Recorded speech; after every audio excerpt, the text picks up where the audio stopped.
ไปสอบมือยำดักเมื่อละโหดเลยโอ้บอกโอ้นี่มาจูบแฟนเนี่ยน้ำได้นะเป็นไอซีที่บอกโอ้เนี่ยซีมีทักบัตรเราได้เจอกับไอซีบัตรมีซีบอกโอ้เนี่ยตรอมจนได้เยอะก็ซีมีท่าเยอะแต่คู่ห้าอัดเมียนไอซีแต่เมียนไอซ่าอัดเมียนมีอัดเมียนแต่คอเกี้ย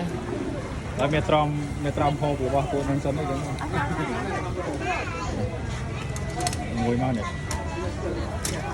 เนี่ยหลายดิฉันบอกผมเจ้าเต็งโตเขาจะมาบิ่งปิงนี่ทำได้เยอะไงบอกผมเนี่ยทำได้เยอะทำได้จะเป็นทำเชอเลย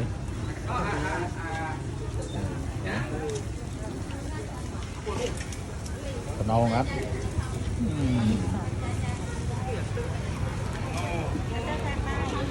ไม่มีอะไรกินแล้วนะคิดดูดิเนี่ย